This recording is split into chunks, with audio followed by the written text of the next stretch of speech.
has been a few weeks. You can see that the autumn has begun here, and I'm back at school teaching, and I need to only get in and work on George when I have a few spare moments between classes, after school, or on the weekend.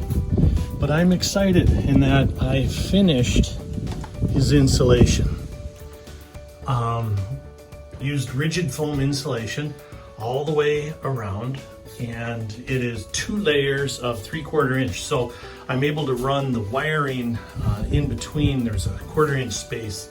You can kind of see some of the wiring is able to come out, so where I'm going to be putting in some switches and things. And I also I had like this last section, and instead of cutting into a brand new board, I was able to use all the spare pieces and filled it in quite nicely. I think what I'm most impressed with rigid foam insulation is it's rigid, and by being rigid, it actually provides structural support. And so not only do I have now 1.5 inches of insulation, I also have structural support. So when I try to move or jump, George doesn't go anywhere.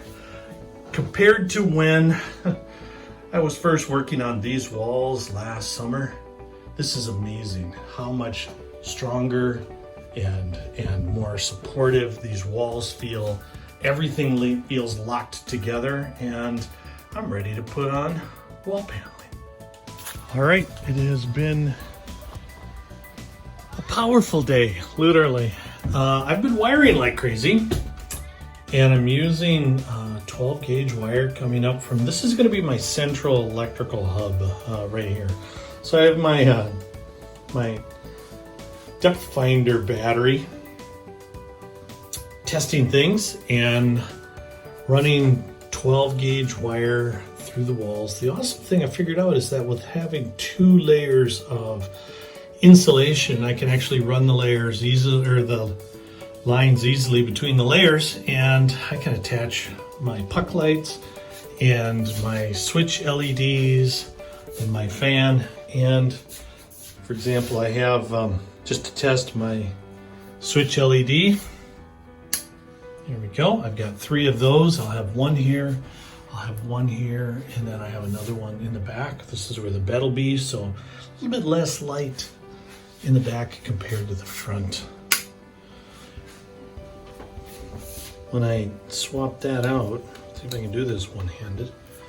I bought a dimmer switch and was test swing and a miss.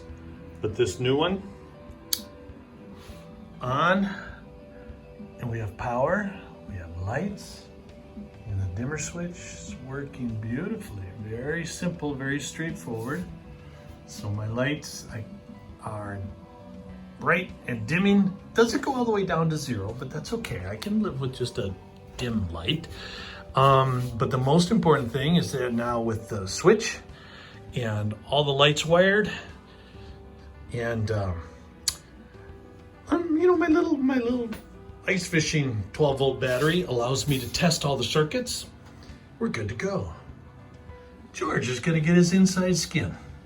Time to put in the ceiling and the siding, and then storage for the winter.